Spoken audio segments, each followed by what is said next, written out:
মেয়েটির স্বামী তাকে চিট করার 5 বছর পর মেয়েটি আবারও তার স্বামীকে খুঁজে পায়, কিন্তু জীবিত অবস্থায় না, মৃত অবস্থায়।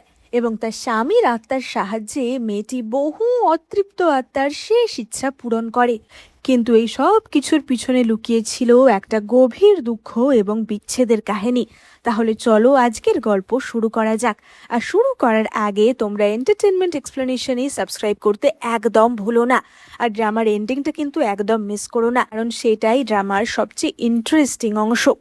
ড্রামার প্রথম দৃশ্যে আমরা আমাদের প্রধান চরিত্র অ্যালিসকে দেখতে পাই, এবং আমরা দেখতে পাই যে সে একটা ঘরের মধ্যে খুবই কান্নাকাটি করছিল। ঘরের মধ্যে তার সমস্ত জিনিসপত্র ছড়িয়ে ছিটিয়ে রাখা ছিল, এবং তার বেডরুমে ছিল একটা কাপল পিকচার, তার সাথে তার স্বামী জনের একটি ফটো। এবং অ্যালিস সেই ফটো দেখে খুবই কান্নাকাটি করছিল যে তুমি তো আমাকে কথা দিয়েছিলে যে সারা জীবন আমার সাথে থাকবে, তাহলে কেন তুমি আমাকে ছেড়ে চলে গেলে? এবং তখনই অ্যালিসের কিছু পুরনো কথা মনে পড়ে যায়। তার মনে পড়ে যায় যে 5 বছর আগে সে আর জন কোকোনাট আইল্যান্ড বলে একটা জায়গায় ঘুরতে গেছিল। হঠাৎ করেই অ্যালিস লক্ষ্য করে যে তার স্বামী জন মিসিং, এবং তাকে খুঁজতে খুঁজতে অ্যালিস রাস্তায় বেরিয়ে আসে। অ্যালিস দেখে যে উল্টো দিক থেকে একটা গাড়ি আসছে, এবং সেই গাড়ির ভেতরে বসে রয়েছে জন, এবং জনের সাথে অপর একটা মেয়ে, এবং জন সেই মেয়েটাকে কিস করছে। এবং এই দৃশ্য দেখেই অ্যালিস তো বুঝতে পারে যে জন তার ওপর চিট করছে, এবং তখন থেকেই তাদের সম্পর্কের ইতি ঘটে। যে সম্পর্কটা একদম পিকচার পারফেক্ট ছিল সেই সম্পর্কটা মুহূর্তেই শেষ হয়ে যায়। কিন্তু এত বছর পরেও অ্যালিস সেটা ভুলতে পারছিল না, আর কারণ ওই দিনের পর থেকে সে জনের দেখা আর পায়নি। মানে অ্যালিস অনেক চেষ্টা করেছে জনকে খোঁজার, কিন্তু ওই অন্য গার্লফ্রেন্ডের সাথে লাস্ট যে অ্যালিস জনকে দেখেছে, তারপর থেকে সে জনকে আর কোনোভাবে কন্ট্যাক্টও করতে পারেনি, তাকে খুঁজেও বার করতে পারেনি। এমনকি অ্যালিস তো একজন প্রাইভেট ইনভেস্টিগেটরকেও লাগিয়েছিল জনের পিছনে, কিন্তু এত বছরেও তার থেকে কোনো খবর আসেনি। এবার অ্যালিস রোজকার মতো ঘুম থেকে ওঠে, এবং সে দেখে যে এত দিন পর সেই প্রাইভেট ইনভেস্টিগেটর তাকে একটা মেসেজ করেছে, এবং সে জানিয়েছে যে জনের সাথে অ্যালিসের খুব তাড়াতাড়ি দেখা হবে, এবং তার সাথে সে একটা ফটোও পাঠিয়েছে, যেখানে 31 নম্বরের একটা সাইনবোর্ড মতো আমরা দেখতে পাচ্ছিলাম। এবার তখনই অ্যালিসের কাছে তার হসপিটাল থেকে কল আসে, কারণ অ্যালিস একজন ফরেন্সিক ডক্টর ছিল, এবং হসপিটাল থেকে জানানো হয় যে কাছেই একটা বাস অ্যাক্সিডেন্ট হয়েছে, এবং সেই অ্যাক্সিডেন্টে যারা মারা গেছে তাদেরকে হসপিটালে আনা হয়েছে, তাই খুব তাড়াতাড়ি ডক্টরের প্রয়োজন। অ্যালিস তো সঙ্গে সঙ্গে বেরিয়ে পড়ে হসপিটালের উদ্দেশ্যে, এবং তখনই আমরা ব্যাকগ্রাউন্ডে নিউজের মানে খবরের চ্যানেলের কিছু অংশ শুনতে পাই যে সেদিন ছিল আসলে রেড মুন, যার ফলে পৃথিবীর ওপর একটা ইলেকট্রোম্যাগনেটিক ফিল্ড তৈরি হবে, এবং সেটা থেকেই সকলকে সতর্ক থাকার কথা বলা হচ্ছিল। কিন্তু অ্যালিসের এই সমস্ত কিছু শোনার সময় ছিল না। সে তো তাড়াহুড়ো করে হসপিটালে পৌঁছে যায়, এবং তাড়াতাড়ি করে সে মর্গে চলে আসে, কারণ সে বডিগুলো পোস্টমর্টেম করতো। এবার অ্যালিস ঢুকেই দেখতে পায় যে যে বডিটি তাকে পোস্টমর্টেম করতে দেওয়া হয়েছে তার নাম্বার হচ্ছে 31। মানে প্রাইভেট ইনভেস্টিগেটর যে ছবিটা পাঠিয়েছিল ঠিক সেই রকম একটা ক্লিপিং বা সেই রকম একটা সাইনবোর্ডই এই বডির গায়ে ছিল। এবার অপর ডক্টরটি তো তখনই বডির ওপর থেকে চাদর সরিয়ে দেয়, এবং অ্যালিস সেই ব্যক্তিকে দেখে একদমই চমকে যায়, কারণ এটা ছিল তার স্বামী জনের দেহ, এবং তার গলায় একটা আমরা ফ্লোরাল ট্যাটু দেখতে পাই। অ্যালিস বুঝতে পারে না যে ব্যাপারটা কি হচ্ছে, এবং সে তার অভ্যাস মতো বডির ওপর ছুরি চালাতে যায়, কিন্তু তখনই সেই বডিটা অ্যালিসের হাত ধরে ফেলে, এবং সেই লোকটার হাত কেটে যায়। কিন্তু সেই কাটা হাতও সঙ্গে সঙ্গে মিলিয়ে যায়, মানে তার হাতের ক্ষতটা সঙ্গে সঙ্গে মিলিয়ে যায়। অ্যালিস তার অ্যাসিস্ট্যান্ট ডক্টরকে জিজ্ঞাসা করে যে তোমরা একে আনার আগে ভালো করে চেক করেছিলে তো, এ একদমই মৃত, তোমরা শিওর তো? এবং ডক্টর জানায় যে অবশ্যই আমরা অনেক ভালো করে চেক করেই এখানে বডিগুলি আনি। এবং তখনই সেই ব্যক্তির দেহ থেকে তার আত্মাটি বাইরে বেরিয়ে আসে। অ্যালিস বুঝতে পারে না যে এটা কি হচ্ছে। অ্যালিস ভাবে যে নিশ্চয়ই তার হ্যালুসিনেশন হচ্ছে, যেহেতু কাজের এত চাপ। কিন্তু সেই ছেলেটি এদিক ওদিক ঘুরতে থাকে। অ্যালিস বুঝতে পারছিল না যে এটা কে, এটাই কি তার সেই 5 বছর আগের স্বামী জন, নাকি এটা অন্য কেউ। অ্যালিস তো সঙ্গে সঙ্গে তার দেহটা পোস্টমর্টেম করতে শুরু করে, মানে তার আত্মাটা বাইরে থাকলেও অ্যালিস তার দেহের ওপর কাজ করে। এবং অ্যালিস তার দেহ দেখে বুঝতে পারে যে এই মানুষটার বয়স 21 বছর, তার স্বামী বেঁচে থাকলে তার এখন বয়স হতো 25-26 বছর। সুতরাং এটা তার স্বামী হতে পারে না, এটা অন্য কেউ। আর তাছাড়া তার স্বামী জনের গলার কাছে ওরকম কোনো ট্যাটুও ছিল না। অ্যালিস পোস্টমর্টেম করে আরও বুঝতে পারে যে এই ব্যক্তির ফুসফুস একদম ঠিক রয়েছে, কিন্তু জনের ফুসফুসে একটু সমস্যা ছিল। তার মানে আরও প্রমাণিত হচ্ছে যে এই মানুষটা তার সেই হারিয়ে যাওয়া স্বামী জন নয়। তাহলে এটা কে?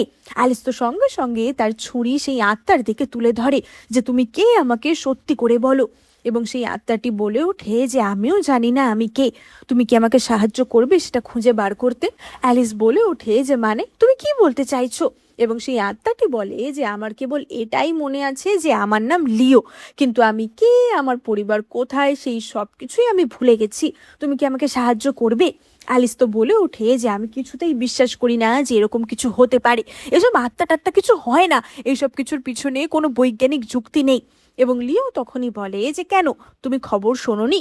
আজকে একটা ভয়ঙ্কর ব্লাড মুন দেখা যাবে এবং এই জন্য পৃথিবীর ওপর একটা ইলেকট্রোম্যাগনেটিক ফিল্ড তৈরি হয়েছে। আমার মনে হয় সেই কারণেই আমি এরকম অতৃপ্ত আত্মায় পরিণত হয়েছি, কারণ আমি তো মরতে চাইনি, আমি অনেক অপূর্ণ ইচ্ছা নিয়ে মারা গেছিলাম। তাই হয়তো আমার ভেতরে সেই ঊর্জাটা বা সেই শক্তিটা সেটাই এইভাবে বেরিয়ে এসেছে। তুমি বলো, তুমি কি আমাকে সাহায্য করবে? আমার কাছে মাত্র 7 দিন সময় আছে, আমি তারপর আবারও মিলিয়ে যাব, কারণ এই 7 দিন পর পৃথিবীর উপর থেকে এই ম্যাগনেটিক ফিল্ডের প্রভাব সম্পূর্ণভাবে চলে যাবে। এবারে অ্যালিস তো বুঝতেই পারছিল না যে এটা তার সাথে কি হচ্ছে, এবং অ্যালিস ঘর থেকে বেরিয়ে যাচ্ছিল, কিন্তু লিও তো তখনই তার সামনে গিয়ে বলেই যে প্লিজ তুমি আমাকে সাহায্য করো। এবং অ্যালিস যত লিওকে দেখছিল তার খালি তার স্বামী জনের কথাই মনে হচ্ছিল। অ্যালিস তো কোনো কথা না বলে সেখান থেকে বেরিয়ে আসে। এবার অ্যালিস তার ডিউটি শেষ করে ফিরছিল এবং তখনই হঠাৎ করিডোরের আলো নিভে যায়। অ্যালিস প্রচণ্ড ভয় পেয়ে যায় যে এটা কি হচ্ছে, এবং তখনই অ্যালিস আবারও তার চোখের সামনে 3টি মৃত মানুষের আত্মাকে দেখতে পায়।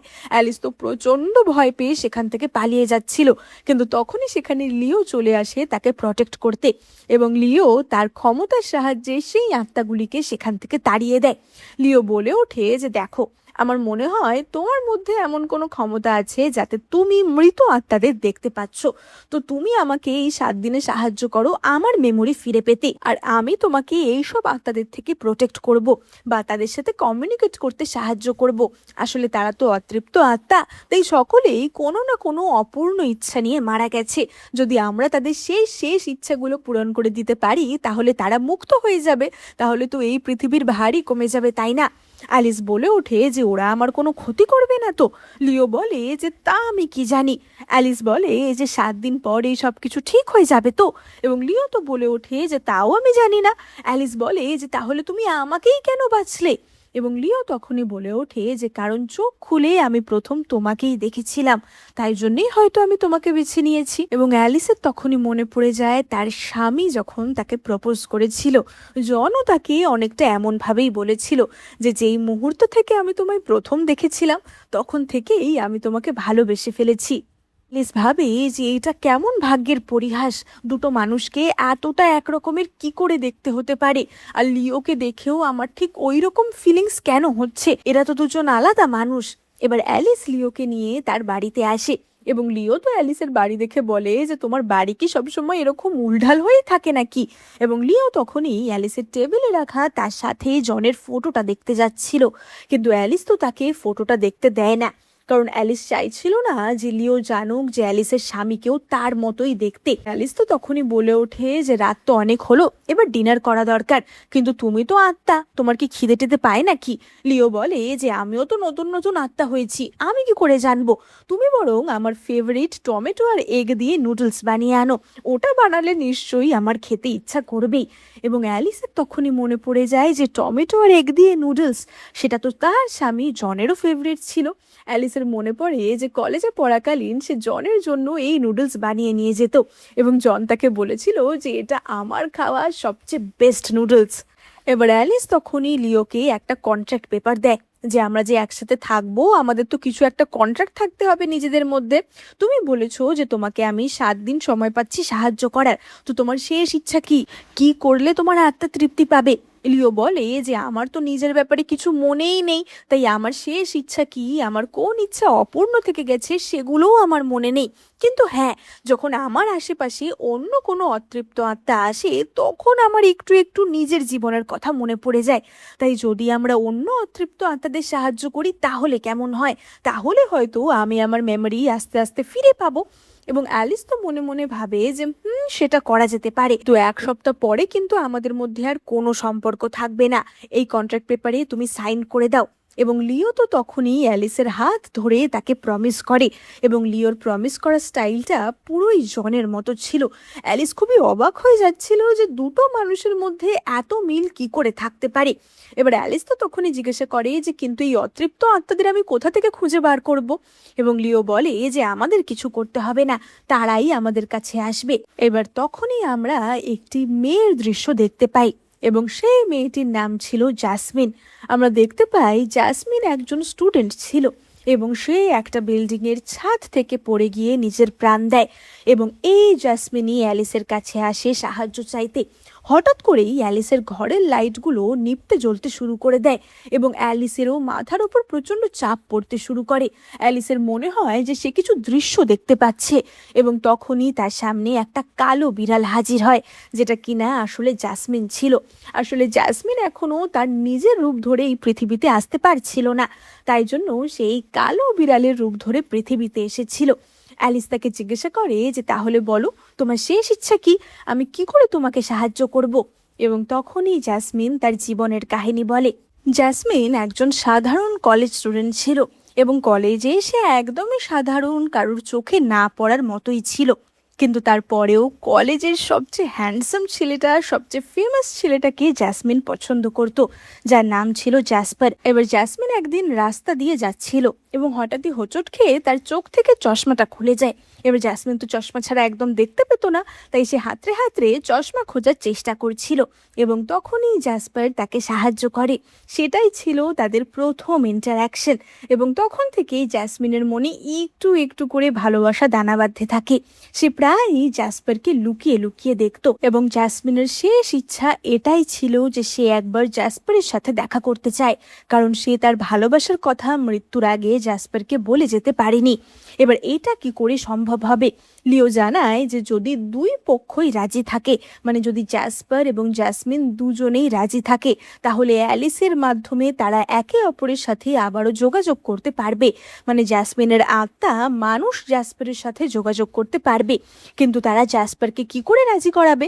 অ্যালিস বলে যে একটা কলেজের ছেলেকে এই বিষয়ে রাজি করানো আর কঠিন কি হবে, চলো ওর কলেজে যাই আমরা।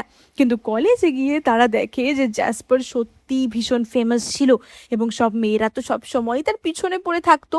তো আদেও জাসপার জাসমিনের শেষ ইচ্ছা এইভাবে পূরণ করতে চাইবে কিনা, বা তার সাথে দেখা করতে চাইবে কিনা, সেটা একটা সন্দেহের ব্যাপার ছিল। এবার অ্যালিস তো তখনই সেখান থেকে চলে যাচ্ছিল যে এর শেষ ইচ্ছা আমরা পূরণ করতে পারবো না।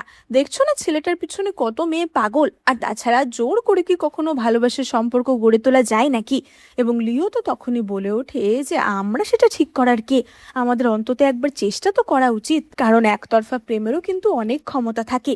অ্যালিস বলে ওঠে যে একতরফা প্রেম আর যাই হোক কখনোই লং লাস্টিং হয় না, কারণ অ্যালিসের মনে পড়ে যায় যে তার আর জনের সম্পর্কটাও তো ভীষণ সুন্দর ছিল, কিন্তু তার পরিণতি কি হলো, জন তো তাকে চিট করলো, তাই না? সুতরাং প্রেম সবসময় বদলাতে থাকে, মানুষ কখনোই একজনকে সারা জীবন ভালোবাসতে পারে না। তাই জন্যই অ্যালিস এখন আর ভালোবাসায় বিশ্বাসী করতো না। লিও তখনই বলে ওঠে যে ঠিক আছে, তাহলে তুমি আমার সাথে একটা বেট লাগাও, আমি তোমাকে প্রমাণ করে দেব যে একটা মানুষকেই সারা জীবন ভালোবাসা যায়।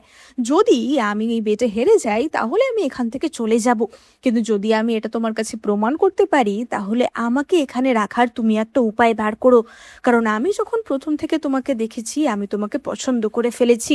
অ্যালিস বলে ওঠে যে কখনোই তুমি এই বেটে জিতবে না। এবার এই বলে অ্যালিস তো ওই মেয়েদের মধ্যে দিয়ে গিয়ে জাসপারের সাথে দেখা করে, এবং সে জাসপারকে নিজের কার্ড দেয়। জাসপার তো সঙ্গে সঙ্গে তার কার্ডটা নিয়ে নেয়, কারণ জাসপার অ্যালিসের প্রতি ইন্টারেস্টেড হয়ে পড়েছিল। অন্য মেয়েদের তো খুব হিংসা হতে থাকে যে জাসপার হঠাৎ এই মেয়েটাকে পাত্তা দিচ্ছে কেন। এবং অ্যালিস তখনই জ্যাসপারের সাথে সামনেরই একটা ক্যাফেতে দেখা করতে আসে। এবার অ্যালিস তো তাকে জিজ্ঞাসা করে যে তুমি কলেজে এত পপুলার, এইসব মেয়েদের মধ্যে এমন কি কেউ নেই যাকে তুমি পছন্দ করো? এবং জ্যাসপার তো তার কোনো উত্তরই দেয় না। জ্যাসপার তখনই বলে ওঠে যে অ্যালিস, তুমি কি আমাকে তোমার ফোন নাম্বারটা দেবে? এবার অ্যালিস তো সঙ্গে সঙ্গেই ক্যাফে থেকে বেরিয়ে আসে এবং সে জ্যাসপারকে বলে যে দেখলে তো, এই ছেলেটার মনে ওর প্রতি মানে জাসমিনের প্রতি কোনো ভালোবাসাই নেই, উল্টে ও আমার ফোন নাম্বার চাইছে। আমার মনে হয় না আমরা জাসমিনের শেষ ইচ্ছা পূরণ করতে পারবো। এবং জাসমিন তো তখনও বিড়াল রূপে সেখানে উপস্থিত ছিল, সেও বুঝতে পারে যে তার শেষ ইচ্ছা পূরণ হবে না। জাসমিনের মনে পড়ে যায় যে সে একবার এই জাসপারকে দেখেছিল কলেজের ছাদে বসে কাঁদতে, এবং তখন জাসমিন ভেবেছিল যে যে ছেলেটাকে সকলে এত পছন্দ করে তার মনে কি দুঃখ থাকতে পারে। এবং জাসমিন তো তখনই তাকে নিজের হেডসেট ধার দিয়েছিল মিষ্টি মিষ্টি মানে হ্যাপি হ্যাপি গান শোনার জন্য। এবার একদিকে যখন জাসপার গান শুনছিল, জাসমিন অন্যদিকে বসেছিল। মানে জাসমিন সবসময় জাসপারকে নিঃশব্দে আড়ালে থেকে ভালোবেসেছে, কিন্তু কখনোই তো সামনে থেকে বলেনি। আর সেই সামনে থেকে বলাটার সুযোগ আর সে কখনো পেলও না। তার আগেই তার মৃত্যু ঘটলো, এবং সেটা হয়তো জাসমিন খুব ভালো করেই জানতো যে তার আর জাসপারের সম্পর্ক কখনো সম্ভবই না। এবার জাসমিন তো তখনই অ্যালিসকে ধন্যবাদ জানিয়ে সেখান থেকে চলে যাচ্ছিল, কিন্তু তখনই সেখানে হাজির হয় জাসপার। এবং জাসপার বলে ওঠে যে জাসমিন দাঁড়াও, তোমার সাথে আমার কিছু কথা বলার আছে। এবং আমরা জাসমিনকে তার নিজের রূপে মানে তার আত্মাটাকে তার নিজের রূপে দেখতে পাই, এবং জাসপার জাসমিনের আত্মাকে দেখতে পাচ্ছিল। লিও বলে ওঠে যে অ্যালিস দেখলে তো, একতরফা ভালোবাসারও কিন্তু যথেষ্ট জোর আছে। আমি তোমাকে বলেছিলাম না, মানুষ চাইলে একটা মানুষকেই সারা জীবন ভালোবাসতে পারে। এবার আমরা বুঝতে পারি যে আসলে ঘটনাটা কি হয়েছে। জাসপারকে অ্যালিস যখন নিজের কার্ডটা দিয়েছিল, জাসপার লক্ষ্য করে যে অ্যালিস একজন ফরেন্সিক ডক্টর, তাই জন্যই জাসপার অ্যালিসের সাথে দেখা করতে আসে। এবং জাসপার অ্যালিসের ফোন নাম্বার চেয়েছিল কারণ সে অ্যালিসের কাছে জাসমিনের খবর জানতে চেয়েছিল যে ওই বাস অ্যাক্সিডেন্টে জাসমিন বলে কোনো মেয়ে ছিল কিনা, আপনি কি কোনো জাসমিন বলে মেয়েকে হসপিটালে পেয়েছেন কিনা। অ্যালিস সেটাকেই ভুল ইঙ্গিত ভেবেছিল, কিন্তু এখন সে বুঝতে পারে যে না, জাসপারও জাসমিনকে পছন্দ করত, কিন্তু সেও তার ভালোবাসার কথা কখনোই বলতে পারেনি। এবার আমরা জাসমিনের আত্মা এবং জাসপারের কথোপকথন শুনতে পাই, এবং আমরা সেখান থেকে বুঝতে পারি যে জাসপার অনেক দিন ধরেই জাসমিনকে পছন্দ করত। যেদিন জাসমিন তাকে হেডসেট ধার দিয়েছিল গান শোনার জন্য, সেই দিনই জাসপার লক্ষ্য করেছিল যে সেই ট্যাঙ্কির পাশে বসেই একটা মিষ্টি মেয়ে ঘুমোচ্ছে। জাসপার বুঝতে পেরেছিল যে তার মানে এই মেয়েটাও তাকে পছন্দ করে, কিন্তু তার ভালোবাসার কথা সেও কোনোদিন মুখ ফুটে বলেনি, এবং তাদের এই সম্পর্কটা অপূর্ণই থেকে গেছে। আমরা দেখতে পাই জাসপার তো তখনই জাসমিনের আত্মাকে কিস করে, এবং সেখানেই তাদের ভালোবাসা শেষ হয়ে যায়। মানে সেখানেই জাসমিনের আত্মা মুক্তি পায়। আসলে আমরা তো কেউই জানি না যে আমাদের এই পৃথিবীতে কতটুকু সময়, তাই এই না বলা কথাগুলো যত তাড়াতাড়ি বলে ফেলা যায় ততই ভালো হয়। প্রথম অতৃপ্ত আত্মার ইচ্ছা পূরণ করে অ্যালিস আর লিও তাদের গাড়িতে বসেছিল, এবং তাদের মনটা একটু ভারী ছিল। অ্যালিস বলে ওঠে যে আমিও এরকম প্রথম দেখাতেই ভালোবাসায় মানে লাভ অ্যাট ফার্স্ট সাইটে বিশ্বাস করতাম। এবং আমরা দেখতে পাই যে তার সাথে কি করে জনের আলাপ হয়েছিল। কলেজে একবার একটা ছেলে তাকে খুব জ্বালাতন করেছিল, প্রপোজ করেছিল, তার পিছুই ছাড়তে চাইছিল না। এবং জন তো তখনই সেই ছেলেকে গিয়ে বলে যে তোমারও একটা ভালোবাসা দরকার আর আমারও দরকার, তাহলে চলো আমরা দুজনে মিলে প্রেম করি, আমার ছেলে মেয়েতে কোনো পার্থক্য নেই। এবং এই কথা শুনে সেই ছেলে তো পালায়, এবং অ্যালিস সেই প্রথম জনকে দেখেছিল, এবং সেই প্রথম দেখাতেই তারা একে অপরকে খুবই পছন্দ করে ফেলেছিল। এবার তারা যখন গাড়িতে বসে এই নিয়ে কথা বলছিল, তখনই হঠাৎ গাড়ির পিছন সিটে আরও একটি অতৃপ্ত আত্মা হাজির হয়, এবং আমরা জানতে পারি এই মেয়েটির নাম ছিল বেলা।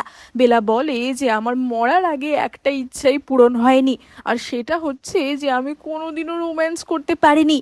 এই কথা শুনে অ্যালিস তো অবাক হয়ে যায় যে তুমি রোম্যান্স করতে পারোনি, এই ইচ্ছা আমি কি করে পূরণ করব? এখন তো তুমি আত্মাই হয়ে গেছো, তাহলে কোনো আত্মা বয়ফ্রেন্ড খুঁজে নাও।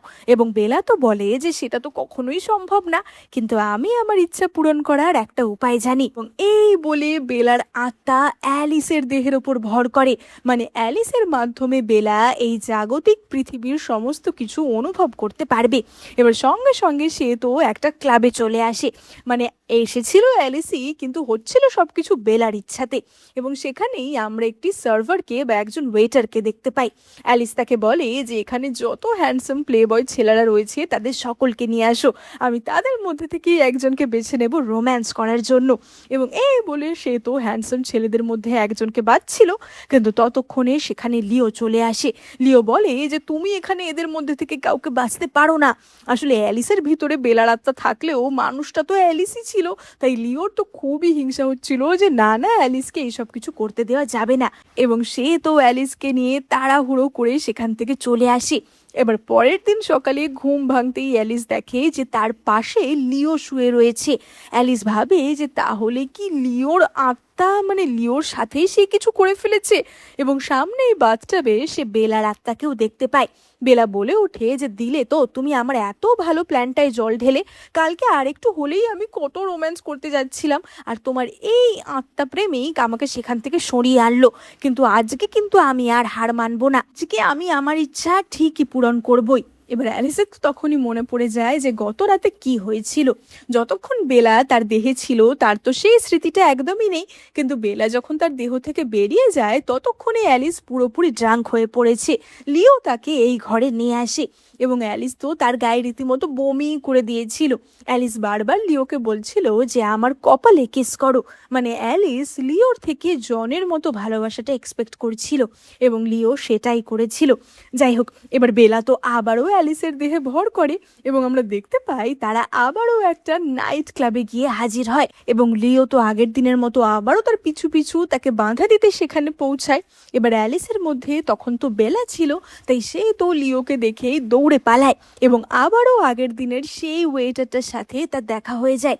এবার এই ওয়েটারটা এমনিতেই এত হ্যান্ডসাম ছিল যে অ্যালিসের, মানে বেলার তো এই ওয়েটারটাকেই ভালো লেগে যায় এবং সে তো সেই ওয়েটারকে নিয়ে পালিয়ে ওই ক্লাব থেকে বেরিয়ে আসে। এবার এই ওয়েটারটির নাম ছিল বেন। আমরা দেখতে পাই তারা ছুটতে ছুটতে একটা ব্রাইডাল ড্রেসের দোকানের সামনে আসে এবং অ্যালিসের মধ্যে যেহেতু এখন বেলা ছিল তাই তাকে আমরা বেলা বলেই সম্বোধন করছি। বেলা বেনকে জিজ্ঞাসা করে যে আমাকে দেখতে সুন্দর তো, এবং বেন তো বলে ওঠে যে হ্যাঁ, তোমাকে দেখতে খুবই সুন্দর। বেলা বলে যে তোমার কি মনে হয় এরকম একটা ওয়েডিং ড্রেস পরলেই আমাকে ভালো লাগবে? এবং বেন তো তখনই বলে ওঠে যে খুব ভালো লাগবে। বেলা সঙ্গে সঙ্গে ওই দোকানের ভিতরে গিয়ে একটা ওয়েডিং ড্রেস পরে। বেলা বলে ওঠে যে আমি নিজেকে প্রথমবার এত সুন্দর রূপে দেখছি এবং বেনেরও তাকে দেখতে খুবই ভালো লাগছিল। এবার আমরা বেলার জীবনের কিছু দৃশ্য দেখতে পাই। এমন না যে তার বয়ফ্রেন্ড ছিল না, তার বয়ফ্রেন্ড ছিল এবং বেলা তার সাথে বিয়ের কথাও ভেবেছিল। বেলা যখনই তাকে বলতো যে দেখো না, বিয়েতে এই ড্রেসটা পরলে ভালো লাগবে, তার বয়ফ্রেন্ড তাকে খুব একটা পাত্তা দিত না, যে এই তো দেখতে তোমাকে, তার আবার এত ড্রেস নিয়ে মাতামাতি করার কি আছে। এবং তখন থেকেই বেলা খুবই ইনসিকিউরিটিতে ভুগতো। সে চাইতো যেন তাকে কেউ ভালোবাসে, তাকে যেন কেউ একদম মন থেকে ভালোবাসে।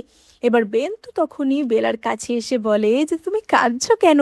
এরকম ওয়েডিং ড্রেসে প্রত্যেকটা মেয়েকেই তো কি সুন্দর লাগে, তোমাকেও ভীষণ সুন্দর লাগছে। বেলা বলে ওঠে যে বেন, তুমি আমাকে ভালোবাসতে পারবে? বেন তো তখনই তার গাল ধরে বলে যে হ্যাঁ, আমি তোমাকে নিশ্চয়ই ভালোবাসবো। কিন্তু বেন বেলার মুখে হাত বুলিয়েই বলে ওঠে যে না না, তোমাকে তো এরকম দেখতে না। এবার বেলা বুঝতে পারে না যে ব্যাপারটা কি হচ্ছে এবং সে তখনই বেনের চোখের চশমাটা খুলে দেয় এবং আমরা বুঝতে পারি বেন আসলে চোখেই দেখতে পায় না, সে আসলে অন্ধ। তাই বেন এতক্ষণে বেলাকে বেলা হিসাবেই চিনেছে, মানে আত্মাটা হিসাবেই চিনেছে, সে কিন্তু অ্যালিসকে চেনেনি।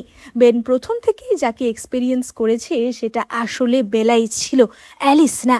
যদিও অ্যালিসের দেহের মধ্যে বেলা তখন ছিল, কিন্তু যেহেতু বেন অন্ধ তাই জন্য সে দেহটাকে না, সে আত্মাটাকেই চিনেছে, তাকে ভালোবেসেছে। বেলার আত্মা তো তখনই অ্যালিসের দেহ থেকে বেরিয়ে আসে এবং আমরা দেখতে পাই যে বেন তাকে কিস করে। বেলা বলে যে ধন্যবাদ আমাকে ভালোবাসার জন্য, এই জীবনে আমরা এক হতে পারবো না, কিন্তু আমার বিশ্বাস যে নিশ্চয়ই কোনো না কোনো জীবনে আমরা এক হবই। আমি তোমাকে একটা প্রশ্ন করতে পারি? বেন তো বলে ওঠে যে নিশ্চয়ই করো। বেলা বলে যে আমাকে কি সুন্দর দেখতে?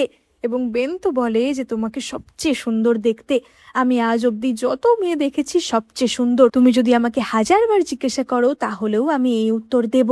এবং এই কথা বলার সাথে সাথেই বেলার আত্মা সেখান থেকে গায়েব হয়ে যায়। মানে তার অতৃপ্ত ইচ্ছা পূর্ণ হয়, কারোর থেকে ভালোবাসা পাওয়ার ইচ্ছা, কারোর থেকে এই রেকগনিশনটা পাওয়ার ইচ্ছা। এবং অ্যালিস তখনই আয়নায় নিজেকে দেখে। সে তো ওই ওয়েডিং ড্রেস পরেছিল। অ্যালিসের মনে পড়ে যায় যে এই ড্রেসটা সে প্রথমবার পরছে না, জনের সাথে বিয়ে হওয়ার আগেও সেইভাবেই ড্রেস ট্রায়াল দিতে এসেছিল এবং সেই সময়টা ছিল তার জীবনের সবচেয়ে খুশির সময়। এবার আমরা পরের দিন সকালের দৃশ্য দেখতে পাই এবং আমরা অ্যালিস আর লিওকে দেখতে পাই রাস্তায়। সেখানে তাদের সাথে তাদের তৃতীয় অতৃপ্ত আত্মার দেখা হয় এবং আমরা মিস্টার সং বলে একজন ব্যক্তিকে দেখতে পাই। লিও তাকে দেখেই অ্যালিসকে সাবধান করে দেয় যে অ্যালিস, এই আত্মাটি কিন্তু খুবই প্রতিহিংসা পরায়ণ হয়ে রয়েছে এবং মিস্টার সং এর চোখগুলোও একদম লাল হয়েছিল। এবার আমরা মিস্টার সং এর কাহিনী জানতে পারি। আমরা জানতে পারি যে মিস্টার সং একজন হ্যাপিলি ম্যারিড ব্যক্তি এবং তার স্ত্রী এলেনরকে সে খুবই ভালোবাসে। তাদের অ্যানিভার্সারির জন্য সে একটা সুন্দর নেকলেস কিনে বাড়ি ফিরছিল, কিন্তু পথে তার বাস দুর্ঘটনা ঘটে এবং মিস্টার সং কোমায় চলে যায়। ডক্টররা জানায় যে মিস্টার সং কিছুদিনের মধ্যেই মারা যাবে, মানে তাকে কোমায় রেখে কোনো রেসপন্স পাওয়া যাচ্ছে না। এবং তখনই এলেনর একজনকে কল করে এবং এলেনর তাকে বলে যে আমার স্বামী খুব তাড়াতাড়ি মারা যাবে, তুমি কি আমার সাথে এসে একটু সময় কাটাবে? এবং তারপর থেকে এলেনর সেই ব্যক্তির সাথেই সময় কাটাতে শুরু করে। এবার মিস্টার সং যেহেতু তখন কোমায় ছিল, সে তো সবকিছুই শুনতে এবং বুঝতে পারছিল, তাই তার চোখের সামনেই তার স্ত্রী এরকম অন্যজনের সাথে সময় কাটাচ্ছে সেটা সে সহ্য করতে পারে না এবং এইসব দেখার ফলেই তার মৃত্যু হয়ে যায়। মানে কোমা থেকে ডাইরেক্ট মারা যান তিনি এবং তারপরেই তিনি এরকম অতৃপ্ত আত্মা হয়ে ঘুরে বেড়াচ্ছেন। মিস্টার সং অ্যালিসকে বলে যে আমার শেষ ইচ্ছা একটাই, যে আমি আমার স্ত্রীকে মারতে চাই। এবার তুমি বলো, তুমি আমাকে সেটাই সাহায্য করবে নাকি আমি নিজেই সেটা করব? অ্যালিস বলে ওঠে যে এটা তো কখনোই আমাদের পক্ষে সম্ভব না যে আমরা কাউকে মারতে আপনাকে সাহায্য করব। কিন্তু মিস্টার সং এর সেই কথা একদমই পোষায় না এবং মিস্টার সং তো প্রচন্ড রেগে গেছিল। অ্যালিস বলে যে ঠিক আছে, আমি আপনাকে অন্য কোনোভাবে সাহায্য করার চেষ্টা করছি। এবার অ্যালিস মিস্টার সং এর স্ত্রী মানে এলেনরের বাড়ির কাছে হাজির হয় এবং সেখানে তারা দেখতে পায় যে এলেনর সত্যিই একটা অন্য ছেলের সাথে ঘুরছে। অ্যালিস বলে ওঠে যে লিও, দেখলে আমি তোমাকে বলেছিলাম না, একটা ব্যক্তি কখনোই সারা জীবন একটা মানুষকে ভালোবাসতে পারে না। মিস্টার সং এর মৃত্যুর কিছুদিন পরই দেখেছো অন্য ছেলের সাথে তার সম্পর্ক এত ভালো হয়ে গেল, তার মানে নিশ্চয়ই সম্পর্কটা আগে থেকেই চলছিল। এবং এই দৃশ্য দেখে অ্যালিস তো সেখান থেকে চলে যাচ্ছিল, কিন্তু তখনই লিও বলে ওঠে যে অ্যালিস, ভালো করে দেখো এলেনরের সাথে ওটা কে। এবং আমরা দেখতে পাই এলেনরের সাথে যে ব্যক্তিটি ছিল তাকে দেখতে পুরোই মিস্টার সং এর মতোই ছিল। এবার অ্যালিস তো তখনই কোনো এক বাহানায় তাদের ঘরে ঢোকে তাদের সাথে আলাপ করার জন্য এবং এলেনর এই ব্যক্তিটিকে তার স্বামী হিসেবেই পরিচয় করিয়ে দেয়। কিন্তু তার স্বামী যে আগেই মারা গেছে এবং তার আত্মা যে রেগে মেগে ঘুরে বেড়াচ্ছে সেটা তো অ্যালিস খুব ভালো করেই জানতো। এবার অ্যালিস এলেনরদের বাড়ির পার্কিং লটে দাঁড়িয়েছিল, মানে গাড়িতে বসেছিল এবং লিও আর সে তো ফিগার আউট করার চেষ্টা করছিল যে ব্যাপারটা কি, এই লোকটা কি তাহলে মিস্টার সং এর যমজ ভাই? এবং মিস্টার সং এর আত্মা তো তখনই জানায় যে আমার কোনো যমজ ভাই নেই, আমার এক ভাই ছিল এবং সে অনেকদিন আগেই মারা গেছে, সুতরাং এটা আমার কোনো যমজ ভাই না। অ্যালিস বলে ওঠে যে আচ্ছা, এমন না তো যে এলেনর অন্য কোনো ছেলেকে প্লাস্টিক সার্জারি করিয়ে মিস্টার সং এর মতো দেখতে করে দিয়েছে, যাতে করে সে একদম সমাজের কাছে কোনো রকম লজ্জা না পেয়ে এই লোকটার সাথে থাকতে পারে? লিও বলে ওঠে যে সেটা সম্ভব হতে পারতো, কিন্তু প্লাস্টিক সার্জারি করে একদম সেম টু সেম মুখ, সেম টু সেম হাইট, সব কিছু তো কখনোই এক হতে পারে না। এই লোকটাকে তো দেখে পুরোই মিস্টার সং এর ডুপ্লিকেট মনে হচ্ছে, সেইটা কি করে সম্ভব? এবার তারা তো তখনই লক্ষ্য করে যে এলেনর এবং সেই ছদ্মবেশীটি গাড়িতে করে কোথাও একটা যাচ্ছে এবং তখনই তারা তাকে ফলো করার সিদ্ধান্ত নেয়। এবার মিস্টার সং এর আত্মা তো খুবই রেগেছিল এবং সে বলে ওঠে যে আজকে আমি ওদের গাড়িকে উড়িয়েই দেব। অ্যালিস তো তাকে বারবার বারণ করতে থাকে যে না, এটা কখনোই আমরা করতে পারি না। এবং মিস্টার সং এর আত্মা তখনই অ্যালিসের গাড়িতে প্রবেশ করে, মানে তার গাড়িটা কন্ট্রোল করা শুরু করে। অ্যালিসের গাড়ির গতিবেগ তো প্রচন্ড জোরে হয়ে গেছিল। অ্যালিস বারবার ব্রেক প্রেস করে সেটাকে থামানোর চেষ্টা করেছিল, কিন্তু সেটা কোনো কাজেই আসছিল না। লিও তার ক্ষমতা প্রয়োগ করে গাড়িটা কিছুটা স্লো করার চেষ্টা করে, কিন্তু বেশিক্ষণ সেটা সে করতে পারে না। এবং আমরা দেখতে পাই মিস্টার সং এর শক্তি আলটিমেটলি কাজে আসে এবং তাদের গাড়ির সাথে এলেনরের গাড়ির অ্যাক্সিডেন্ট হয়ে যায়। এবার আত্মা যারা ছিল তাদের তো অবভিয়াসলি কোনো ক্ষতি হয়নি, কিন্তু অ্যালিসের তো মাথা ঠুকে গেছিল। এই দৃশ্য দেখে লিও তো খুবই রেগে যায় এবং লিও সঙ্গে সঙ্গে মিস্টার সং এর আত্মার গলা টিপে ধরে যে তুমি নিজে মরেছো, তুমি কি আমার ভালোবাসার মানুষটাকেও শেষ করার চেষ্টা করছো? তোমার এত সাহস কি করে হয়? অ্যালিস তো বলে ওঠে যে আমার তেমন কিছু হয়নি। এবার অ্যালিস গাড়ি থেকে বেরিয়ে আসতেই অপর গাড়ি থেকে এলেনরও বেরিয়ে আসে এবং সে অ্যালিসকে বলতে শুরু করে যে তুমি তো ডক্টর তাই না, তাড়াতাড়ি আমার হাজবেন্ডকে হসপিটালে নিয়ে চলো, আমি তাকে আর দ্বিতীয়বারের জন্য হারাতে চাই না। অ্যালিস সঙ্গে সঙ্গে লক্ষ্য করে যে এলেনরের গাড়ির ড্রাইভিং সিটে যে ছিল সেই ছদ্মবেশী সেই ব্যক্তিটি আসলে একটি রোবট এবং এই ব্যক্তি মানে এই রোবটের নাম হচ্ছে 0398 এবং এই এআই রোবটটিকে এলেনর অর্ডার করেছিল। সে নিজের স্বামীকে এতটাই ভালোবাসতো যে যখন তার স্বামী এরকম কোমায় চলে যায়, এলেনর বুঝতেই পেরেছিল যে সে তার স্বামীকে ছাড়া বাঁচতে পারবে না। তখনই সেই একটি এআই রোবট অর্ডার করে যাকে দেখতে পুরোই তার স্বামীর মতো ছিল এবং এই রোবটটির সাথেই সে দিন কাটাচ্ছিল যাতে করে সে আসল মিস্টার সংকে মিস না করে। এবার মিস্টার সং এর আত্মা যখন এই বিষয় জানতে পারে তখন তার আত্মা আলটিমেটলি শান্ত হয়। মিস্টার সং বুঝতে পারে যে তার স্ত্রী তাকে আসলেই কতটা ভালোবাসে এবং আমরা দেখতে পাই যে এলেনর তো তখন মিস্টার সংকে দেখতে পাচ্ছিল, মানে তার আত্মাটা দেখতে পাচ্ছিল। এলেনর সঙ্গে সঙ্গে গিয়ে মিস্টার সংকে জড়িয়ে ধরে যে তুমি আমাকে তোমার সাথে নিয়ে চলো, আমি এইভাবে তোমাকে ছাড়া থাকতে পারবো না। মিস্টার সং বলে ওঠে যে সেটা তো কখনোই সম্ভব না, আমি শুধু এটাই চাই যে তুমি আমাকে ছাড়া ভালো থাকো এবং এখন থেকে এটাই আমার শেষ ইচ্ছা, তুমি আমার এই ইচ্ছা পূরণ করো। এবং এই বলে মিস্টার সং এর আত্মা সেখান থেকে গায়েব হয়ে যায়। এবার তখনই অ্যালিস এবং বাকিরা খেয়াল করে যে ওই এআই রোবটটিও গায়েব হয়ে গেছে এবং তারা তো বুঝতে পারে না যে এটা কি হলো। এলেনর তো খুবই ছটফট করতে শুরু করে, এক তো তার স্বামীও নেই, এই রোবটটার ভরসায় সে এতদিন ভালোভাবে তাও বেঁচে ছিল, এখন রোবটটা না থাকলে কি হবে। এবং এলেনর এবং সকলে মিলে ওই রোবটটির ল্যাবে হাজির হয়, মানে যেখান থেকে এলেনর রোবটটি কিনেছিল এবং তারা দেখে যে রোবটটিকে ল্যাবে শুয়ে তার উপর কিছু একটা প্রক্রিয়া করা হচ্ছে, মানে রোবটটির মাথায় যে সমস্ত ডেটা মেমোরি ছিল সবকিছু মুছে দেওয়া হচ্ছে, তাকে পুরোই রিসেট করে দেওয়া হচ্ছে, এখন আর সে মিস্টার সং থাকবে না। এবার অ্যালিস তো তখনই ব্যাপারটা আটকানোর জন্য সেখান থেকে ল্যাপটপটা কেড়ে নিয়ে পালায় যে এলেনর তুমি তাড়াতাড়ি ওকে নিয়ে এখান থেকে চলে যাও, আমি বাকিদের মন অন্যদিকে ভ্রষ্ট করছি। এবার অ্যালিস আর লিও পালাতে পালাতে এই ল্যাবের পার্কিং লটে আসে এবং সেখানে আমরা এলেনর এবং তার সেই এআই রোবটটিকেও দেখতে পাই, কিন্তু আমরা দেখতে পাই যে রোবটটির চোখ দিয়ে জল পড়ছিল। একটা রোবটের পক্ষে এরকম ঘটনা ঘটানো খুব একটা তো সম্ভব নয়, কারণ রোবটের তো এই ধরনের ফিলিংস থাকে না, কিন্তু আসলে এই 0398ও এলেনরকে ভালোবেসে ফেলেছিল। সে যখন দেখে যে এলেনর তাকে না তার স্বামীকে ভালোবাসে, সে কেবলমাত্র একটা সাবস্টিটিউট, তখনই তার মনটা ভেঙে যায়। আসলে এতদিন এলেনরের সাথে থাকতে থাকতে সে তো নিজেকেই এলেনরের স্বামী ভাবছিল। এবার ততক্ষণে ল্যাবের লোকেরাও সেখানে চলে আসে যে একটা এআই রোবটের চোখ দিয়ে জল পড়ছে, এটা তো বিশাল বড় একটা ম্যাল ফাংশন, এটা কখনোই হতে দেওয়া যাবে না, এই রোবটকে ধ্বংস করতে হবে। কিন্তু তখনই তাকে আটকাতে আসে মিস্টার সং এর আত্মা এবং সে বলে ওঠে যে না, আমি কখনোই ওই রোবটটাকে ধ্বংস করতে দেব না, একবার আমার স্ত্রী আমাকে হারিয়েছে, আমি আরও একবার তাকে দুঃখ পেতে দেব না, তাকে আমি একা বাঁচতে দেব না। এবং তখনই রোবটটি বলে ওঠে যে কিন্তু তোমার স্ত্রী কি সত্যি আমাকে ভালোবাসে?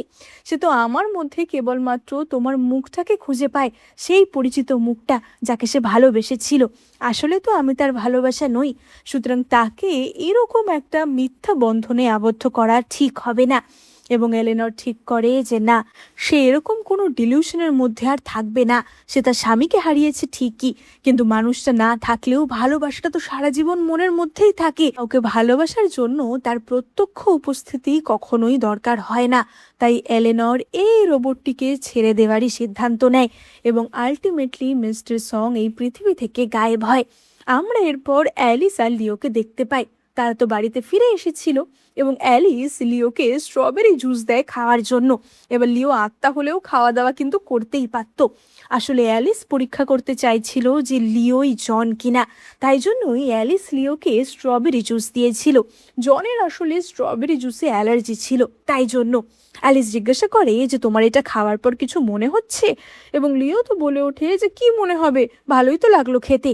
অ্যালিস বুঝতে পারে যে না, এটা তার স্বামী জন না, কিন্তু কোনোভাবে দুটো মানুষকে একদম এক রকমের দেখতে, ঠিক যেমনটা ওই এআই রোবট আর মিস্টার সং এক রকমের দেখতে ছিল। এলেনর যেমনভাবে ওই এআই রোবটটাকে ব্যবহার করছিল, অ্যালিসও কি ঠিক তেমনভাবেই লিওকে ব্যবহার করছে না? অ্যালিস তো লিওর সাথে এই জন্যই আছে কারণ তাকে তার স্বামীর মতো দেখতে, তাই না? তাহলে অ্যালিস বেশি কাকে কষ্ট দিচ্ছে, লিওকে নাকি নিজেকে? এবার লিও তো তখনই অ্যালিসকে কিস করতে যায় এবং অ্যালিসও লিওর প্রতি দুর্বল হয়ে পড়ে এবং সে লিওকে কিস করে। কিন্তু তখনই হঠাৎ অ্যালিসের মাথা ঘুরে পড়ে যায়। হঠাৎ করে কোনো কারণে অ্যালিস অসুস্থ হয়ে পড়ে। এবার লিও তো আত্মা ছিল, সে হসপিটালে অ্যালিসকে কি করে নিয়ে যাবে? তাই লিও সঙ্গে সঙ্গে অ্যালিসের মাকে কল করে এবং অ্যালিসকে হসপিটালে নিয়ে যাওয়া হয়। এবার আমরা হসপিটালের দৃশ্য দেখতে পাই। অ্যালিস ঘুম ভাঙতেই দেখে যে তার সামনে একটা বয়স্ক লোক বসে আছে এবং সে অ্যালিসকে আপেল কেটে দিচ্ছে। এবার অ্যালিস তো বুঝতে পারে না যে এই দাদুটা আবার কি, এবং কিছুক্ষণের মধ্যেই অ্যালিসের মা সেখানে আসে। অ্যালিসের মা তো তাকে দেখেই খুব বকাবকি করতে শুরু করে যে তুমি হঠাৎ করে অসুস্থ কি করে হয়ে পড়েছিলে? যদি তোমাকে আমি ঠিক সময়ে হসপিটালে না আনতাম কি হতো বলো তো? 5 বছর আগে তুমি জনকে হারিয়েছো, তোমার মাথা এখনো খারাপ হয়ে যাচ্ছে। আমার মনে হয় এবার তোমার বিয়ে করে নেওয়া উচিত। এবং এই বলে অ্যালিসের মা তো সঙ্গে সঙ্গে সেখানে একখানা কুণ্ড বার করে এবং অ্যালিসের ফোনের পিছনে জনের যে ফটো রাখা ছিল সেগুলো জ্বালাতে শুরু করে, যে এই সমস্ত স্মৃতি আঁকড়ে তুমি বসে আছো, তাই জন্যই তোমার আজকে এই অবস্থা। এবং তখনই লিও জনের ফটো দেখতে পায়। লিও দেখতে পায় যে জনকে তো ঠিক তার মতোই দেখতে। লিও বুঝতে পারে যে এই কারণেই হয়তো অ্যালিস তার সাথে এতটা কানেক্টেড ফিল করে। এবার অ্যালিসের মা তো তখনই তাকে বলে যে অ্যালিস, তুমি এই শহরে একা একা থেকে আরো বেশি মাথা খারাপ করে ফেলছো, অসুস্থ হয়ে যাচ্ছ, চলো গ্রামের বাড়িতে ফিরে চলো। আর তাছাড়াও আমি সেখানে একবার যেতে চাই। ফলে অ্যালিস তার মায়ের সাথে গ্রামের বাড়িতে আসে এবং আমরা সেখানে দেখতে পাই একটা ফিউনারেল হোমের দৃশ্য, মানে সেখানে কারোর ফিউনারেল হচ্ছিল। এবং অ্যালিস তখনই লক্ষ্য করে যে যে ব্যক্তির ফটো সেখানে রয়েছে সেটা সেই দাদুটা, মানে যেই দাদুটা হসপিটালে বসেছিল। অ্যালিস বুঝতে পারে যে তার মানে সেটা কোনো জীবিত ব্যক্তি ছিল না, সেটা আসলে একটা মৃত আত্মা ছিল। এবার অ্যালিসের সাথে লিও তো তখনও ছিল। লিও বলে ওঠে যে এই লোকটা কে, তুমি চেনো না? তুমি প্রথম সেদিন দেখলে? এবং অ্যালিস তো তখনই বলে ওঠে যে হ্যাঁ। আমরা দেখতে পাই অ্যালিসের মা তো সেই ছবির সামনে গিয়ে সেখানে ধূপ দেয় এবং অ্যালিসের মা সেখানে বসে খুবই কান্নাকাটি করছিল। থেকে তো তখনই একজন আন্টি বলে ওঠে যে তোমার বাবা তোমাকে না দেখতে পেয়ে মারা গেছে, অতৃপ্ত অবস্থায় মারা গেছে, তুমি তোমার বাবার সাথে কথা বলো। এবং অ্যালিস বুঝতে পারে যে তার মানে এই দাদুটা তারই মায়ের বাবা। অ্যালিসের মা তো তাকে বলেছিল যে তার গ্র্যান্ডপা অনেক আগেই মারা গেছে। এবং তখনই অ্যালিসের মা তাকে জানায় যে আসলে কি ঘটেছিল। আসলে অ্যালিসের মা কলেজে পড়াকালীনই প্রেগনেন্ট হয়ে পড়ে অ্যালিসকে নিয়ে, এবং তখনই তার বাবা তাকে খুব বকাবকি দিয়েছিল যে এই অল্প বয়সে তুমি প্রেগনেন্সি এরকম করে সামলাতে পারবে না, এখন বাচ্চা কাচ্চা এলে তোমার কেরিয়ারের কি হবে, তাই তুমি এই বাচ্চাটা নয় অ্যাবর্শন করাবে নয় বাড়ি থেকে বেরিয়ে যাবে। এবং অ্যালিসের মা তখনই রাগ করে বাড়ি থেকে বেরিয়ে যায় যে এই বাচ্চাটা আমি নষ্ট করতে পারবো না। তখন থেকেই অ্যালিসের মায়ের সাথে তার দাদুর কোনোই সম্পর্ক নেই। পরে অ্যালিসের মা অনেকবার হয়তো ভেবেছে তার বাবার সাথে দেখা করবে, ভুল বোঝাবুঝি মিটিয়ে নেবে, কিন্তু কখনোই সাহস করে উঠতে পারেনি। অ্যালিস তো তখনই বলে ওঠে যে মা, তুমি কি দাদুর সাথে শেষবার দেখা করতে চাও? কিন্তু অ্যালিসের মা তো সেই সাহসটা করতেই পারছিল না। আসলে এত দিন একজন মানুষের থেকে দূরে থাকার ফলে যে দূরত্বটা তৈরি হয়েছিল সেটা এইভাবে এক মুহূর্তে মিটিয়ে নেওয়া তার জন্য খুব কঠিন হয়ে যাচ্ছিল। অপরদিকে অ্যালিসের দাদুর আত্মাও তো তখনও অপেক্ষা করছিল, কারণ সেও তার মেয়ের সাথে এই ঝামেলা না মিটিয়ে পৃথিবী থেকে যেতে পারছিল না। এবং তখনই অ্যালিসের মাধ্যমে অ্যালিসের মা তার বাবাকে দেখতে পায়। আমরা দেখতে পাই অ্যালিসের দাদু ঠিক একইভাবে একটা আপেল কেটে তার মেয়েকে দেয়। অ্যালিসের মা বলে ওঠে যে বাবা, আমি ভুল করেছি, আমার উচিত হয়নি তোমার কথা অমান্য করা, আমার উচিত ছিল তোমার কাছে ফিরে আসা। আমি অনেকবার ভেবেছি আমি তোমার কাছে ফিরে আসবো, সব ভুল বোঝাবুঝি মিটিয়ে নেব। যেই মুহূর্তে অ্যালিসের জন্ম হলো, যখন আমি ওর বাবাকে বিয়ে করলাম, প্রত্যেকটা মুহূর্তে আমি তোমার কথা ভেবেছি, কিন্তু তোমার কাছে ফিরে আসার সাহস আমার হয়নি। এবং তার বাবাও তো বলে ওঠে যে আমিও অনেকবার ভেবেছি যে তোমাকে ফিরিয়ে নেব, তোমার কাছে গিয়ে সমস্ত ভুল বোঝাবুঝি মিটিয়ে নেব, কিন্তু আমিও সাহস করে উঠতে পারিনি। অ্যালিসের মা তো তখনই তার বাবাকে জড়িয়ে ধরে এবং আমরা দেখতে পাই অ্যালিসের দাদুর আত্মা সেখান থেকে মুক্তি পায়, মানে তার শেষ ইচ্ছা পূর্ণ হয়। এবার অ্যালিস আর লিও তো সেখান থেকে নেমে আসছিল। এবার যে বিল্ডিংটায় ওই অ্যালিসের দাদুর ফিউনারেল হচ্ছিল, সেখানেরই অন্য একটা হলে অন্য একটা পরিবারের ফিউনারেল হচ্ছিল এবং সেখানেই অ্যালিস আর লিও ঢুকে পড়ে। কিন্তু সেখানে ঢুকে তারা যে দৃশ্য দেখে সেটা খুবই অদ্ভুত ছিল, কারণ সেখানে তারা লিওর ফটো দেখতে পায় এবং ফটোর সামনে একজন মহিলাকে আমরা খুবই কাঁদতে দেখি। অ্যালিস বুঝতে পারে তারা ঘুরতে ঘুরতে লিওর ফিউনারেলে এসেই পৌঁছেছে এবং এই লোকগুলো নিশ্চয়ই লিওরই বাড়ির লোক। অ্যালিস তো সঙ্গে সঙ্গে ওই মহিলাকে গিয়ে বলে যে আপনি কি লিওর মা? আমি আপনার সাথে লিওর কথা বলিয়ে দিতে পারি, আপনি দয়া করে আমাকে লিওর সম্পর্কে কিছু বলুন। সেই মহিলাটি মানে সোফিয়া অ্যালিসের ওপর খুবই বিরক্ত হয় যে একটা মৃত মানুষ সম্বন্ধে এই ধরনের কথা বলতে তোমার লজ্জা করে না? যাও এখান থেকে দূর হয়ে যাও। অ্যালিস বুঝতে পারে যে সোফিয়া তার কথায় বিশ্বাস করছে না। অ্যালিস মনে মনে ভাবে যে আমি জানি না লিওর সাথে ওর মায়ের কি গন্ডগোল, কিন্তু জনেরও ঠিক এরকমই একটা ঘটনা ছিল।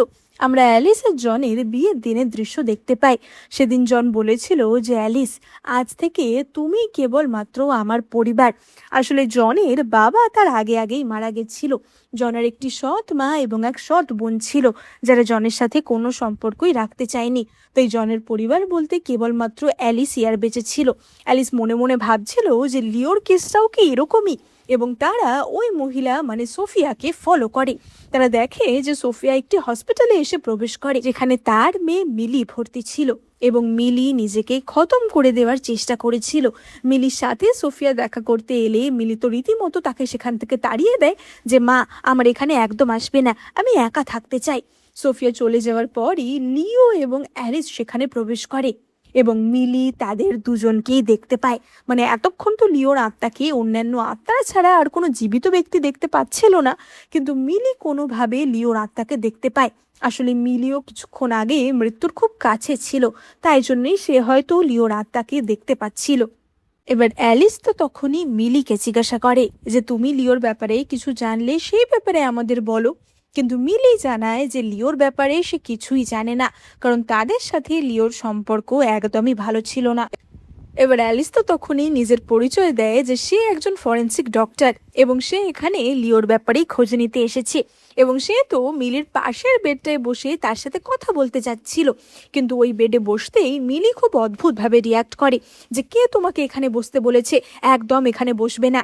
এবং অ্যালিস বুঝতে পারে না যে মিলি এমনভাবে কেন রিয়াক্ট করছে। অ্যালিস বলে যে ঠিক আছে আমি বসছি না, কিন্তু তুমি লিওর ব্যাপারে কি জানো, কিছু জানো কিনা সেটা তো বলো। এবং তখনই হঠাৎ করে লিওর অবস্থা খুবই আশঙ্কাজনক হয়ে পড়ে। আসলে এটা তার এই পৃথিবীতে ষষ্ঠ দিন ছিল এবং এখনও তারা দুজনে মিলে লিওর অতীত সম্বন্ধে তার কোনো স্মৃতি ফেরত পায়নি। তাই জন্য লিওর অবস্থা আস্তে আস্তে খারাপ হয়ে যাচ্ছিল এবং এখনও তারা এমন কাউকেই খুঁজে পায়নি যে কিনা লিওর জীবন সম্বন্ধে জানে, যে লিওর পরিচিত। তাই জন্য তারা লিওর সম্বন্ধে কোনো তথ্যই জোগাড় করতে পারছিল না। এবার তারা যখন দুজনে মিলে কথা বলছিল, তখনই তারা হসপিটালের ভিতর থেকে নার্সদের চেঁচামেচি শুনতে পায় যে 6 নম্বর বেডের পেশেন্টকে খুঁজে পাওয়া যাচ্ছে না, মানে মিলিকে খুঁজে পাওয়া যাচ্ছে না। এবং অ্যালিস আর লিও তো সঙ্গে সঙ্গে মিলিকে খুঁজতে বেরিয়ে পড়ে। আমরা অপরদিকে মিলিকে দেখতে পাই যে কিনা এই হসপিটালেরই ছাদে বসেছিল এবং সেখানে সে কার্ডবোর্ড দিয়ে একটা কিউট বাড়ি মতো বানিয়েছিল। এবং মিলি সেখানে একা ছিল না, মিলির সাথে ছিল অপর একটি ছেলে যার নাম ছিল রোয়ান। এবং তারা দুজনে মিলে কোকোনাট আইল্যান্ডে যাওয়ার স্বপ্ন দেখছিল। মানে বলা যায় কাইন্ড অফ তারা একটা খেলা করছিল যে তারা দুজনে মিলে কোকোনাট আইল্যান্ডে যাবে, কারণ সেটাই ছিল তাদের ইচ্ছা। এবার অ্যালিস আর লিও তো তাদের খুঁজতে খুঁজতে সেখানে চলে আসে এবং সেখানে এসে তারা বুঝতে পারে যে রোয়ান আসলে জীবিত কোনো ব্যক্তি না, রোয়ান আসলেই মারা গেছে। এবং রোয়ানই সেই ব্যক্তি যে কিনা মিলির পাশের ওই বেডটাতে ছিল। তারা দুজনে যখন একসাথে ওই বেডে ছিল, মানে পাশাপাশি ওই বেডে ছিল, তখনই তাদের মধ্যে একটা বন্ধুত্বের সম্পর্ক গড়ে উঠেছিল। তারা খেলা করতে করতে কথা দিয়েছিল যে আমরা দুজনে ঠিক হয়ে গেলে কোকোনাট আইল্যান্ডে যাব, কিন্তু রোয়ান আর ঠিক হতে পারিনি। রোয়ান সেখানেই মারা যায় এবং মিলি তারপরই রোয়ানের আত্মাকে দেখতে শুরু করে। এবার অ্যালিস আর লিও তো মিলিকে সত্যি কথা বলে, কিন্তু মিলি এই কথা বিশ্বাস করতেই চাইছিল না। অ্যালিস আর লিও তাকে এটা বলে যে তারা তাদের শেষ স্বপ্ন পূরণ করবে, মানে তাদের দুজনকে কোকোনাট আইল্যান্ডে নিয়ে যাবে। এবং আমরা দেখতে পাই লিও, রোয়ানের আত্মা, অ্যালিস এবং মিলি কোকোনাট আইল্যান্ডের উদ্দেশ্যে রওনা দেয়, যেখানে তাদের ইচ্ছে ছিল সমুদ্রের ধারে বসে সমুদ্রের ঢেউ দেখার। সমুদ্রের যে ঢেউগুলো নীল নীল জ্বলন্ত জ্বলন্ত হয়, ঠিক সেই ঢেউগুলো দেখার জন্যই রোয়ান আর মিলি সেখানে এসেছিল। এবার তারা দুজন তো বসে সমুদ্রের ধারে খুব ভালো একটা সময় কাটাচ্ছিল। অপরদিকে আমরা লিও এবং অ্যালিসকেও দেখতে পাই। অ্যালিস মনে মনে ভাবে যে 6 নম্বর দিনও শেষ হয়ে গেল, আর হাতে মাত্র একটা দিন রয়েছে। আশা করছি মিলের শেষ ইচ্ছা পূরণ হলে মিলি তোমার ব্যাপারে যা যা জানে সেগুলো বলবে। এবং লিও তো তখনই অ্যালিসকে জিজ্ঞাসা করে যে তোমার জীবনের সবচেয়ে বড় দুঃখ কি, তোমার জীবনের সবচেয়ে বড় রিগ্রেট কি। এবং অ্যালিসের তখনই আবারও জনের কথা মনে পড়ে যায়। তার আর জনের সম্পর্কটা এত সুন্দর ছিল, তারা এত হ্যাপি একটা লাইফ লিড করতো। অ্যালিস বলে ওঠে যে এটাই আমার রিগ্রেট, যে হ্যাপিনেসের এত কাছে থেকেও আমি সেটা পেলাম না। এবং অ্যালিস এই কথা বলার সাথে সাথেই লিওর ওই ট্যাটুটা জ্বলে ওঠে এবং আমরা দেখতে পাই যে লিওর মনে জনের স্মৃতিগুলি ভেসে ওঠে। এবং লিও তখনই বলে যে অ্যালিস, আমারও সেটাই রিগ্রেট, যে আমরা হ্যাপিনেসের এত কাছে থেকেও সেটা পেলাম না। এবং সে তো তখনই অ্যালিসকে কিস করে। এবার আমরা পরের দিন সকালের দৃশ্য দেখতে পাই। সকাল হতে হতে লিওর অবস্থা খুবই শোচনীয় হয়ে পড়েছিল। অ্যালিস তো তখনই মিলি আর রোয়ানের কাছে ছুটে যায় যে তোমরা তো বলেছিলে যে শেষ ইচ্ছা পূরণ হয়ে গেলে সব ঠিকঠাক হয়ে যাবে, আমি এত অতৃপ্ত আত্মার শেষ ইচ্ছা পূরণ করলাম, তাহলে এখনো কেন ঠিকঠাক হচ্ছে না, কেন আমার একটা ইচ্ছা পূরণ হচ্ছে না। এবং তখনই অ্যালিসের মনের মধ্যে সেই রাতের স্মৃতিগুলি ভেসে ওঠে এবং আমরা দেখতে পাই যে আসল ঘটনা কি ছিল। আমরা দেখতে পাই যে অ্যালিস ওই গাড়িটার দৃশ্য দেখতে পায়, মানে যে বাসের অ্যাক্সিডেন্টের কথা সে হসপিটালে শুনেছিল, এবং সেই বাসের মধ্যেই ছিল এই মানুষগুলো, মানে যাদের এতদিন সে ইচ্ছা পূরণ করছিল। সেই বাসের মধ্যেই ছিল জ্যাসমিন, যে কিনা শেষ মেসেজ করেছিল জ্যাসপারকে যে আমি তোমার সাথে একবার দেখা করতে চাই। সেই বাসের মধ্যেই ছিল মিস্টার সং, যে কিনা তার সেই নেকলেসটা নিয়ে তার স্ত্রীর জন্য ফিরছিল। সেই বাসের মধ্যেই ছিল রোয়ান, এবং সেই বাসের মধ্যেই ছিল বেলা, যে কিনা নিজের বিয়ের ড্রেস দেখছিল এবং এতদিন ধরে ভালোবাসা খুঁজছিল। অ্যালিস বুঝতে পারে যে ওই বাসের আত্মাদেরই ইচ্ছা সে এতদিন ধরে পূর্ণ করছে। তাহলে লিও কোথা থেকে এলো? লিও তো ওই বাসে ছিল না। এবং তখনই অ্যালিস পিছন ঘুরে লিওকে দেখতে পায় এবং লিওর মধ্যেই তার স্বামী জনকে দেখতে পায়। অ্যালিস বলে ওঠে যে লিও, প্লিজ আমাকে বলো যে সেই দিন কি হয়েছিল। লিও বলে যে যেহেতু তুমি জানতে চাইছো আমি তোমাকে সবটা জানাবো, সেদিন কি হয়েছিল আমি তোমাকে জানাবো। এবং এই বলে লিও তার হাত অ্যালিসের দিকে বাড়িয়ে দেয় এবং সেই হাত ধরতেই অ্যালিস পৌঁছে যায় 5 বছর আগে সেই রাতে, যখন সে আর জন কোকোনাট আইল্যান্ডে এসেছিল। এবার সে আর জন গাড়ি করে ফিরছিল এবং তখনই উল্টো দিক থেকে একটা বাস আসছিল, যেই বাসের মধ্যে জ্যাসমিন, বেলা, মিস্টার সং, রোয়ান এরা সকলেই ছিল। এবং অ্যালিস আর জনও তো এদিকে গাড়িতে খুবই খুশি ছিল এবং হ্যাপি একটা টাইম স্পেন্ড করে ফিরছিল। এবং তখনই ওই বাসের সাথে অ্যালিসদের গাড়ির অ্যাক্সিডেন্ট হয়।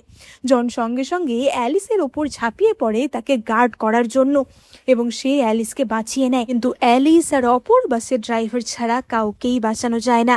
এই অ্যাক্সিডেন্টেই জনের মৃত্যু ঘটে এবং এই অ্যাক্সিডেন্টেই বাকি সকলেই মারা যায়, মানে যাদের কিনা এতদিন ধরে অ্যালিস দেখছিল। অ্যালিস এতদিন নিজের এই দুনিয়াতেই বন্দি ছিল, কারণ সে কিছুতেই সত্যিটা মেনে নিতে পারছিল না। এবং এখন সে লিওর মুখ থেকে বা বলা যায় জনের মুখ থেকেই সব সত্যিটা শুনতে পায়। এবং জন তো তখনই তাকে জড়িয়ে ধরে। অ্যালিস বলে ওঠে যে কিন্তু আমি তো তোমাকে আমার নিজের আসল দুনিয়াতে চাই, আমি তোমাকে ভালোবাসতে চাই। জন বলে যে কে বলেছে যে তুমি আমাকে ভালোবাসবে না বা আমি তোমাকে ভালোবাসবো না? জীবনের প্রত্যেকটা মুহূর্তেই আমি তোমাকে ভালোবাসবো, যেমন কিনা বেসেছি। আমি নেই বলে আমাদের ভালোবাসাটা তো মিথ্যা হয়ে যাবে না। আর ভালোবাসার জন্য তোমার আমাকে প্রয়োজন নেই। তুমি যদি নিজে ভালো থাকো তাহলেই তুমি আমাকে ভালোবাসতে পারবে। তুমি প্লিজ এই ঘটনাটা থেকে মুভ অন করো।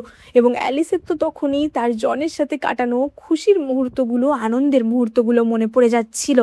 এবং তখনই অ্যালিসের ঘুম ভাঙে। আমরা দেখতে পাই যে অ্যালিস আসলে এতদিন একটা মানসিক হাসপাতালে ছিল এবং তার চিকিৎসা চলছিল।